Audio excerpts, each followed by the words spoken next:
Hi everyone, my name is Robin, Annyeong, and welcome back to my channel. For today's video, marami tayong pag-uusapan, kaya naman magtimpla na rin po kayo ng inyong kape.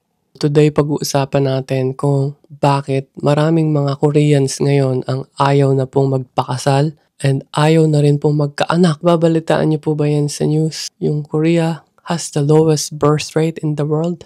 Ano po bang ibig sabihin nun at ano po yung epekto niya sa kultura, sa populasyon, ekonomiya? Siguro mawawala na rin yung mga K-pop and K-drama nyo in just a few years. Kaya makinig lang po kayo. It's gonna be an interesting topic. So this is not just a trend. Marami na po talagang mga Koreans ang nagdesidido na tumanda na lang na single, walang asawa, walang anak, mag-alaga na lang ng aso o kaya pusa. Nakakalungkot po kasi sobrang yaman ng bansang ito pero kinukulang sila ng manpower and pababa na rin ng pababa yung bilang ng mga kababaihan na nanganganak. Tapos malaki po yung magiging effects nito sa economy, sa jobs, sa society in general. So stay tuned kasi marami po tayong mga factors na i-discuss kung bakit po ayaw po ng mga Koreans na magkaroon ng anak or ayaw na rin po nilang magpakasal. I'll also be sharing some interesting statistics kaya marami po kayong matututunan dito sa video ito. So by the way, please comment down below if you ever thought about getting married in South Korea or living here. So number 1 po sa ating listahan, ang sobrang taas po ng cost of living dito sa South Korea.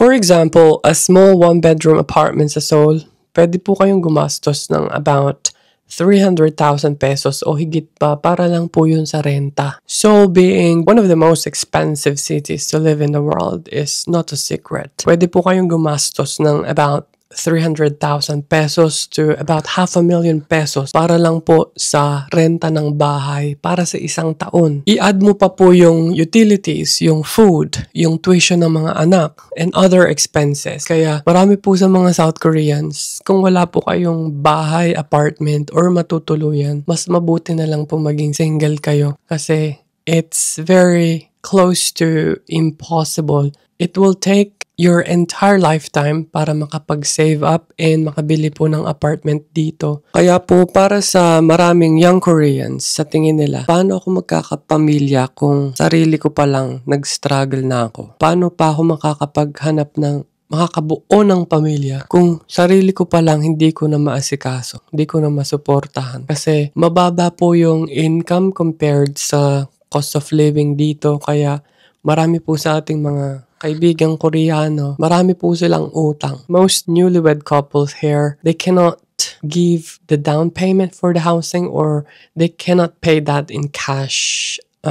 Kailangan po nilang umutang sa bangko para po makapag-down sa bibili nilang bahay. Pag titingnan mo yung mga Gen Zs and Millennials, parang mas gugustuhin nilang i-prioritize yung sarili nila kaysa magkaroon pa ng partner or to be in a married life kasi sobrang mahal nga po and sakit po siya sa ulo. Tapos po, hindi lang po housing yung problema. Katumbas niyan yung childcare cost, yung pag-aaral, yung education ng mga bata. Dito po sa South Korea, hindi din po biro ang childcare. It's super expensive and lalo na yung education. Sobrang mahal din po ng education dito sa South Korea. Even public schools, it's super expensive. If I remember it correctly, nung nasa graduate school pa ako, yung mga iba kong kaibigan ay undergrad students and they pay around 5 million won per semester if I'm not mistaken. In private universities, just like in my university here in Incheon, my students, they pay around 18 million Korean won per year, or was it per semester? Anyway, it's super expensive. It will cost you a fortune. It can break your bank para lang po makapagpaaral ng isang anak. Isang anak pa lang yun. 18 million Korean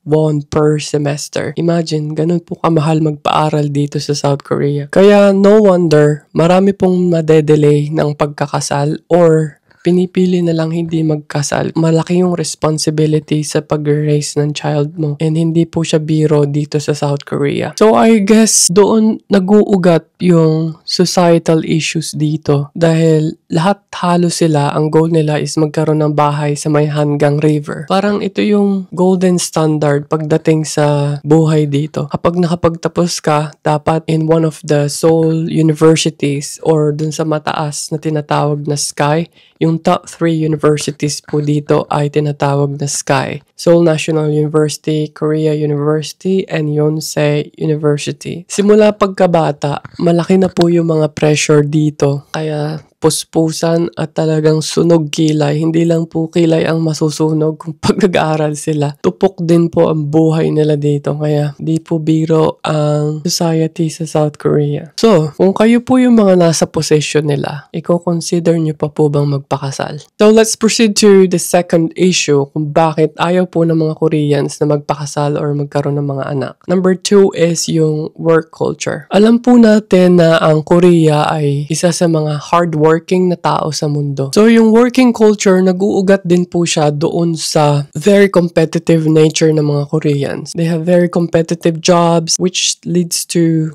very high pressure environment. They work very long hours, as in they work from 9 a.m. to sometimes 9 p.m. every day. But generally, the normal working hours is from 9 a.m. to 6 p.m. But recently, with the current administration, they want to rectify the number of hours per week and they want to reduce it to 4.5 days per week na working days. So, nagtatrabaho ka from 9 a.m. to 6 p.m. tapos pag umuwi mo, wala na po kayong oras sa pamilya. So, ganito po yung buhay dito sa South Korea. Well, siguro depende rin po yan sa lifestyle or sa priorities ng head of the family or the breadwinner. Kaya naman, kapag weekend, doon nila binibigay yung time nila para sa family. Laging puno yung mga cafes, yung mga shopping malls, and yung mga inuman. Matindi din po ang drinking culture dito. Kasi nga, stress sila sa trabaho. Tapos yung panglaban nila sa stress is alak, soju, beer. Around office areas, marami pong mga suljip na tinatawag or beer house or bars or pubs. Kinabukasan dahil may hangover ka pa, stress ka na ulit sa work, tapos out of focus ka, very unproductive, very inefficient kung magtatrabaho sila ng ganito. Kaya paulit-ulit lang yung cycle, hindi po siya maganda sa mental health ng mga tao. Sana ito yung mga hopefully mabago sa sistema kasi nandun na kayo nandun na tayo sa mataas na standard of living, but the quality of life is very poor. Sana we try to find the balance. Hindi pwedeng trabaho ka lang. Dapat it should be a balance between your work and life and spend time with your loved ones kasi hindi mo na maibabalik yung oras mo dahil naubos na siya sa trabaho. And yes, as I mentioned, this is why mental health issues is very serious in South Korea. It's rising among teenagers, youth, kaya marami pong nagsusuicide. I'm sorry, but this topic is going to be a little bit sensitive. So I'm gonna be posting some news here and there. Mababalita nyo, marami pong dito sa South Korea dahil sa mental pressure, peer pressure, because of their very competitive nature. Dapat mahigitan mo yung iba, mahigitan mo yung kaibigan mo, and they are willing to step on other people just to climb up the ladder, if that makes sense. And they are not really open when it comes to mental health issues, and there is a lack of mental health specialists dito sa South Korea, I must say. I should do my research about that. Anyway, the third factor that contributes to why Korea has one of the lowest, or if not the lowest, birth rate in the world. This is gonna be about the gender bias. There is a gender pay gap in South Korea. It's really huge, which affects many women. And in South Korea, majority of women are very educated. Dahil po sa social expectation, marami po sa kanila yung parang ayaw i-sacrifice or i-give up yung career nila sa pag-aasawa. Kasi nga naman, yung social expectation dapat ikaw yung magiging housewife, yung mga kababaihan yung magiging responsible for household chores and childcare. So ito yung parang hindi pa rin accepted sa most Korean women, kaya they prefer to delay their marriage or avoid marriage at all. I think in some cultures and in some other countries, that is also being considered as one of the factors for delays in marriage. So going back to the third topic, imagine, pagod ka na nga sa work, tapos pag uwi mo, mag-aalaga ka pa ng bata, magluluto, maglilinis ng bahay, magtitiklop ng damit, magmamalansya, ipe-prepare mo yung mga food nila for the next day. Ganun yung magiging cycle, and I can understand it's gonna be a huge burden for housewives. Kaya siguro mas prefer nila yung i-prioritize na lang yung sarili nila. So at the same time, Korean men will face the financial pressure kasi we are going to be the breadwinner. Although I'm not a Korean, but I'm saying this because I will soon be a breadwinner as well. So there is a lot of financial pressure. So kung hindi po sapat yung income nyo, talagang mag-a-avoid kayo ng marriage or wag na lang talaga magpakasal. Another factor would be economic uncertainty. Karamihan po ng mga jobs in South Korea are contractual and very unstable. So there is a very high possibility na hindi po secured yung ating future kasi there's no stable job and your job is connected to